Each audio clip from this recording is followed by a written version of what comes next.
Guys results ఎప్పుడెప్పుడు వస్తాయని మీతో పాటు నేను కూడా చాలా వెయిట్ చేస్తున్నా. ఎంహెచ్ఎస్ఆర్‌బీ మళ్ళీ.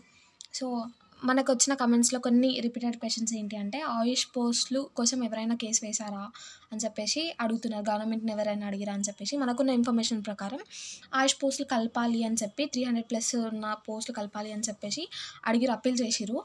అది ఎంతవరకు అవుతుందో చూడాలి ఇంకా. అసలు ఎంహెచ్ఎస్ఆర్‌బీ ఉందా? పోయిందా? ఇంకా రిజల్ట్స్ ఇవ్వట్లేదు ఏమైంది అని చెప్పి. ఆహ్, చాలామంది ఏమంటున్నారంటే మార్చ్ ఎండింగ్ లోపు రిజల్ట్స్ వచ్చే అవకాశం ఉందని. కొంతమందేమో ఈ మంత్, ఈ వీక్ అన్నా వచ్చే వీక్ అన్నా వచ్చే అవకాశాలు ఉన్నాయని చెప్తున్నారు. చూడాలి ఇంకా.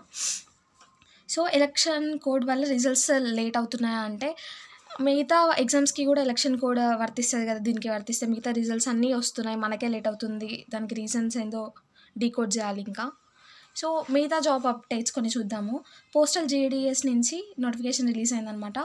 బల్క్ పోస్టులనమాట. 21,413 పోస్టులు ఉన్నాయి. అందులో మన టీఎస్‌కి సంబంధించి 519, ఇంకా ఏపీకి సంబంధించి 1215 ఉన్నాయి. ఎలిజిబిలిటీ 10th క్లాస్ పాస్ అనమాట. Apply date March 3, 2025 last date. 10th నుంచి అంటే నిన్నటి నుంచే స్టార్ట్ అయిపోయింది, మొన్నటి నుంచి. సో, ఏజ్ రిలాక్సేషన్ కూడా వర్తిస్తది. 18-40 వరకు అప్లై చేసుకోవచ్చు. ఇంకా గ్రూప్ డీకి సంబంధించి group D, RRB group D ఉన్నాయి కదా! So, last date Feb 22. ఎవరికైనా ఇంట్రెస్ట్ ఉంటే అప్లై చేసుకోండి. And that's all friends.